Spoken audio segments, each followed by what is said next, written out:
Hi, this is Randy Finney with Right Side of the Chart, and today is Tuesday, October 10th, 2017. Just wanted to go over a few of the things that I'm watching today. This is a chart of CL. This is a 60-minute chart going back 2 months. CL are the crude futures.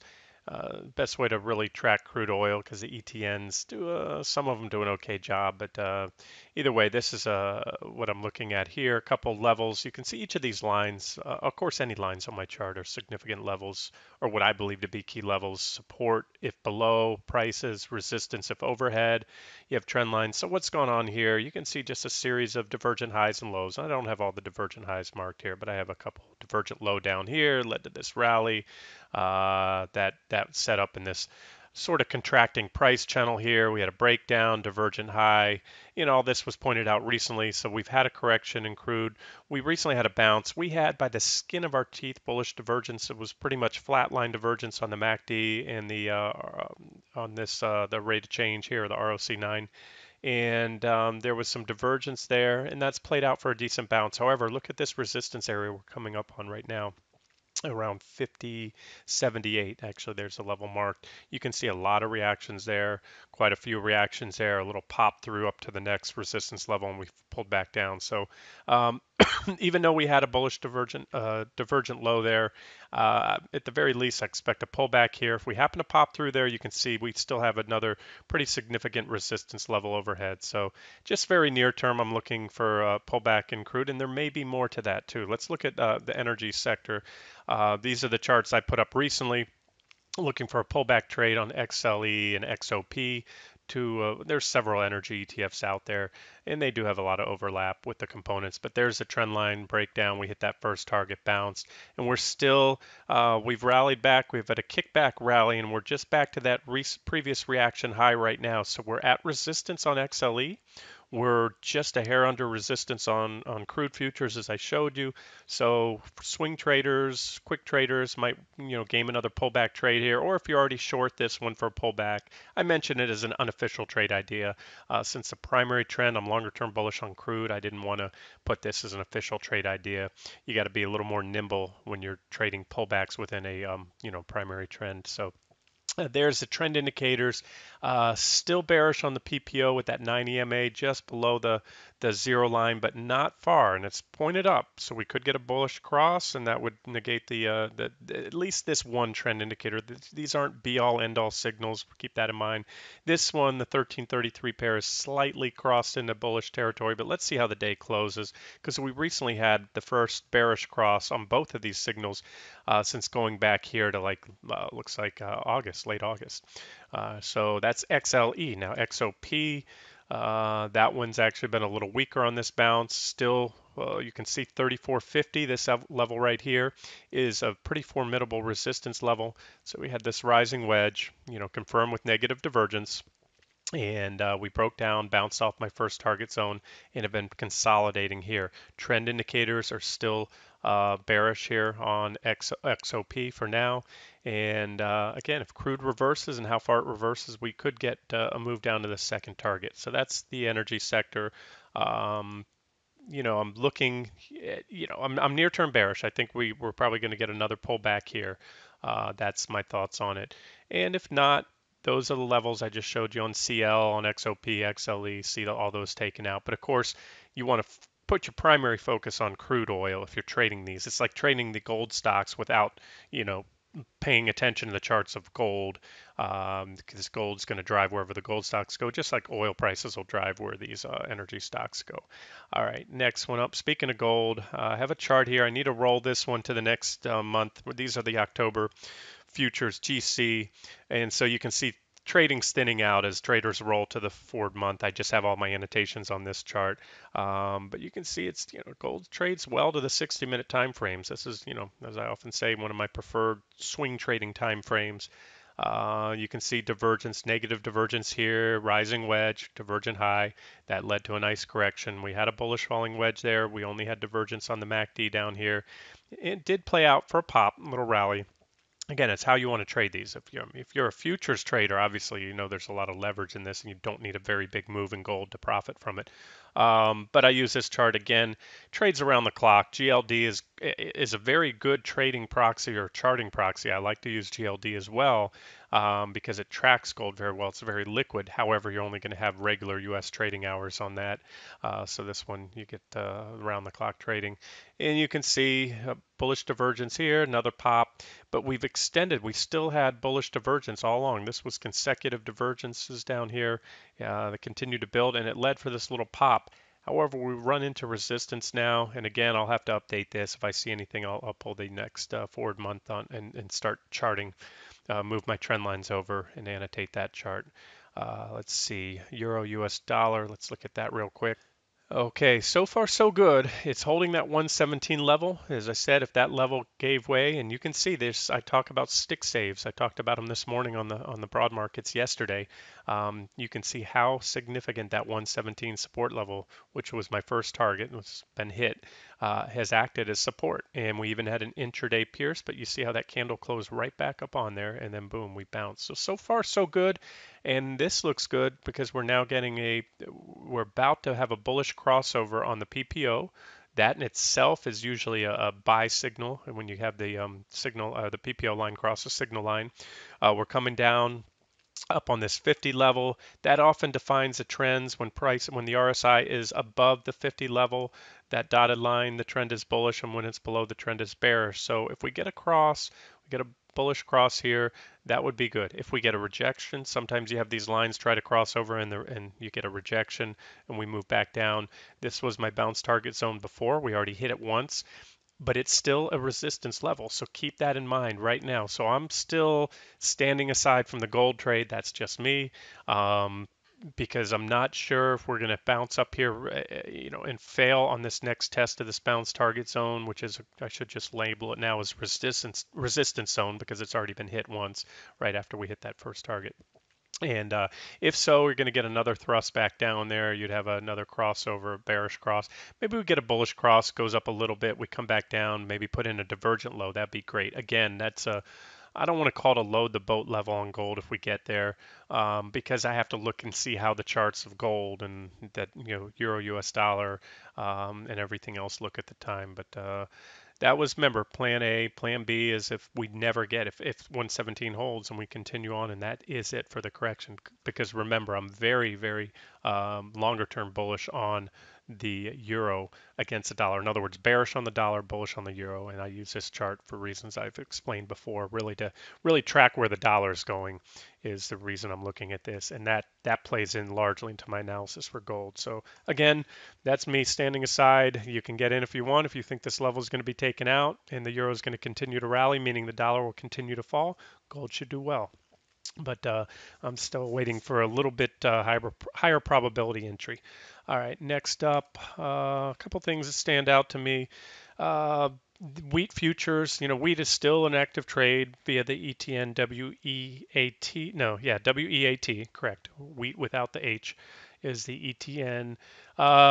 This 60-minute chart just has a lot on here. You have these divergent lows. We went long somewhere after this last divergent low. This is a 60-minute chart of wheat futures, CW, and the trend has been up.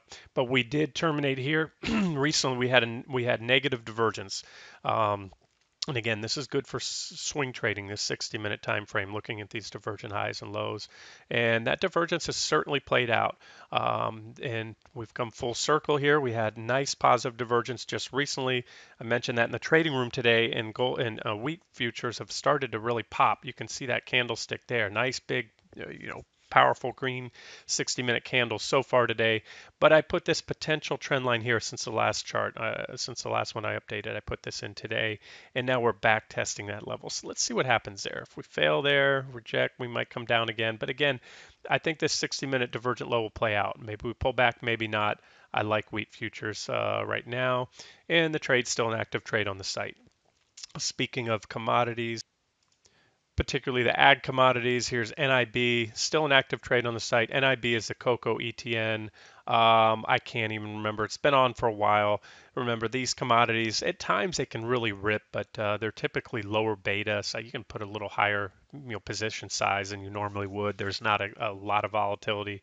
Again, at most points in time. Keep in mind, I've seen these things rip, uh, some of them more so than others.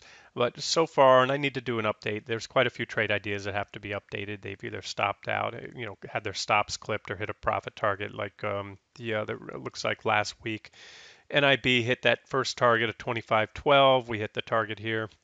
And what I wanted to highlight for everyone here, if you're in this trade, I think it still looks good longer term. This is still a nice basing pattern here. I probably should color that a little bit different so you can see it. Let's pick white. White stands out a little better.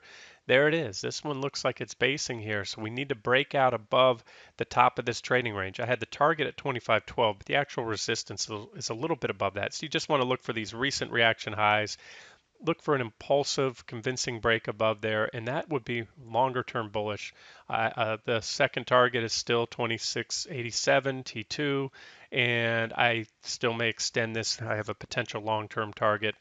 It appears to me that a lot of commodities, particularly the ag commodities and even others like oil and all that, seem to be basing and setting up for a major trend reversal. They've been in a bear market for years, particularly these ag commodities, but the divergent low, everything else. I've already made the case for this one. So I just wanted to update that. And of course, there's uptrend line support right now riding. So if you're the type that, you don't want to get back a lot of gains, you want to trail your stops and you're wondering where to trail the stops, well, maybe a daily close below that line. I'd prefer a daily close. We've seen a lot of intraday breaks lately, and prices coming back up. So that'd be my preference. If again you want to raise your stops, I think the official stops are still down here, and that should be raised now. I'll have to do an update on the trade. But when you have a security move all the way up, hit the first target, at the very least you should now raise your stops to entry to at least get a break even on the trade.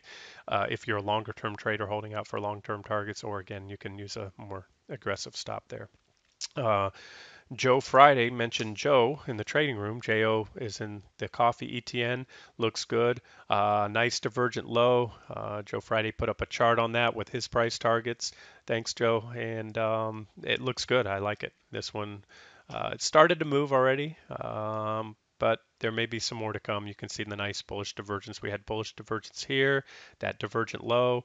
Coffee can really rip when it wants to run. That was about a 27% rally in pretty short order. It looks like that was an official trade, I guess, back then because I had these price targets. Potential third target. This is still a longer term swing target up here, that potential T3 if you're looking for targets or any of these other lines on the chart here. And again, you can check out Joe Friday's post in the trading room with his targets. As far as sectors go, one that stands out is bullish, and I even did a video on it a couple months back. Um, and I think at the time, if I recall correctly, yeah, I was looking ideally for a move down here to get these. Yeah, I did. I had unconfirmed positive divergence. Still unconfirmed because it looks like we had a little rejection here, almost an attempt to make a bullish cross. You can see as I zoom in here, now we're turning back up. So we're poised to make a bullish crossover. I really like to see this. I see a security at support. If I'm not mistaken, this was the level I wanted to see XLP work its way down to and do this scenario, put in this divergent low at support. You can see this line goes back here. There's a big gap there. There's some reactions over here. So XLP, it hasn't participated recently, but this whole market for the last couple of years has the primary theme has been one of sector rotation. Just in recent months, we are getting all ships being lifted on a rising tide. We're seeing a broad-based participation, but not so much in XLP and the consumer staples. However, nothing lasts. No, there's not any trends in this market that have lasted very long for more than a few months in recent years. So I think we'll see money coming back into the staples. I like it. It's just a lot of selectivity there within the components. I have some that I like, and I'm actually considering adding those as growth and income trade ideas because most of these are dividend-paying stocks. But again, if you're looking for alongside trading up with what I think is minimal downside compared to the upside potential, I think the XLP is one to look at, and I'll make an update and maybe put up some of those trade individual components as trade ideas and possibly XLP. Now that's the bullish side. Bearish, I made the case recently for reversal in XBI, the biotechs. You can see, all these negative divergences, corrections in the past, negative divergence here. Still need to confirm that we had a bearish cross. The MACD or the PPO flattened out, but now it's looking like it's poised to make another bearish cross. So this is a pretty nice divergence forming here, and at minimum, and I've covered this recently, I'm looking for a pullback down here. That's about a 5.5, almost 6% drop down to about the 82.40 level, give or take, maybe $83 level, and potentially more. So this one I like. Here's that 60-minute chart. I've updated this recently as well. Whether it was in the trading room or on the front page, I can't recall. Negative divergence there. We're starting to roll over. We've given up that 87, 88 support. Trend indicators are poised across bearish after being bullish for a while.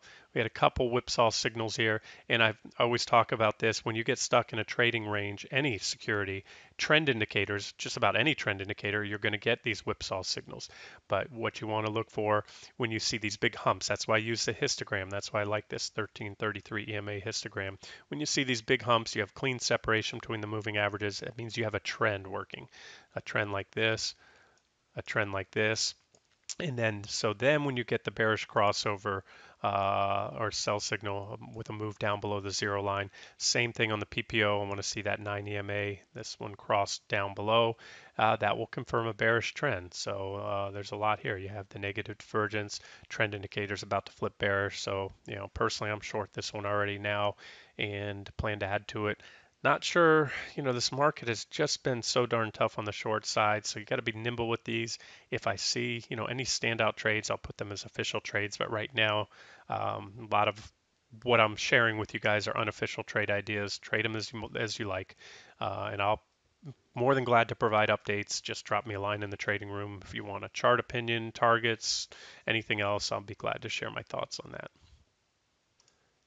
Okay, we'll wrap this video with a quick overview on the indexes I put up. I did a video, just before the close yesterday, put up some static charts before the close, and then again 60-minute charts on the front page this morning, so I won't spend a lot of time here.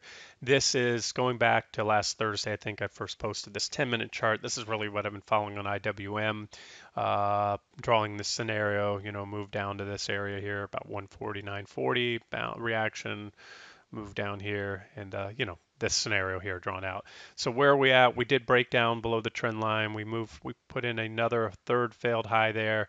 Finally came down yesterday, hit that level. I talked about maybe not getting a reaction since we, already have traded sideways so long, but we did. We had a little bit of a whipsaw, but I talked about this yesterday on the front page.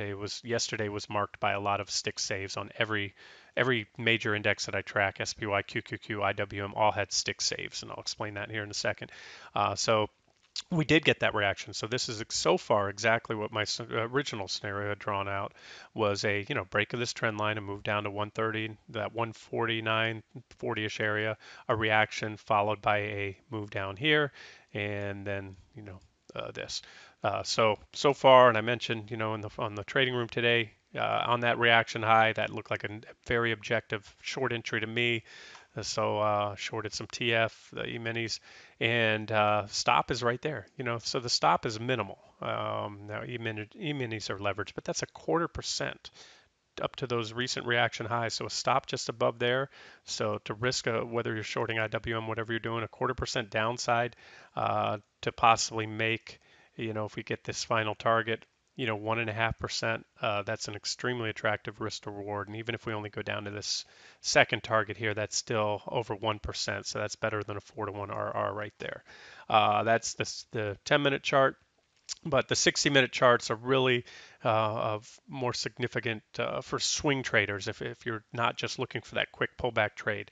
So I posted these this morning. You can see the stick save. A stick save is when there's two definitions. If you have a big ramp into the close and the markets close green when they were looking to close red, that's one definition of a stick save. I like to use, a candlestick. You have a 60-minute chart. That's all that matters is a 60-minute close on the candle. So we had an intraday break. As I was doing the video, I believe it was already broken, but we closed, look at that, right back 2 pennies above that support level that I had there, that 149.42 level, and that is a stick save. So they ramped it into the close. We followed through today, And so far, we're fading. We haven't faded the entire gap. When the IWM goes red, that means we faded the gap. And also, when it goes red, you can, since we close right back on that support, if it goes just a little lower, then boom, we've taken out support, and that opens the door for a move down to this 60-minute uptrend line at minimum, and then that 145.25-ish target. So that's IWM. Same thing on SPY yesterday. Look at that stick save. Beautiful little doji. We punched down just before the close, only to have it ramped up. SPY popped up, and so far we've almost completely faded. This is today's candle right here. See, this is the opening candle here. This is today's intraday candle, and we came close to backfilling that gap so far. Not yet, but the day is early. We'll see what happens. 60-minute divergences, everything else. And then finally, and we'll wrap it up here, is QQQ. This was yesterday's last candle right here where the crosshairs are. Another beautiful stick save. I have not modified this trend line. Yeah, no, I didn't modify this one at all, or I don't think any of those trend lines. Um, and there it is. So you can see how we went down intra-period, closed, managed to close the day just above there. Had a little pop today, and boom, nice big red candle, faded the gap and then some. You can see the Qs are trading negative, and it's also broken that trend line. But as I said yesterday, and as I always trade, if I'm trading the broad markets, whether I'm trading QQQ, SPY, or even the smaller mid caps, I want to see, first of all, I want to see the large caps break support. That's important. If the large caps break support, I want to see QQQ and SPY both break support. So that's what I'm looking for. So we have a trend line break on QQQ. Yet SPY right now is dancing above. We do have an uptrend line break and a little kickback rally, but this is a support on SPY, just like IWM has been trading sideways, SPY has. So I need to see that 253.87-ish level go on a 60-minute closing basis, and that will give us, at least I think a pullback to this uptrend line, and possibly down here 250.26 on SPY. All right, that's what I'm looking for today. Anything else stands out, I will post an update on it. This has been Randy Finney with Right Side of the Chart.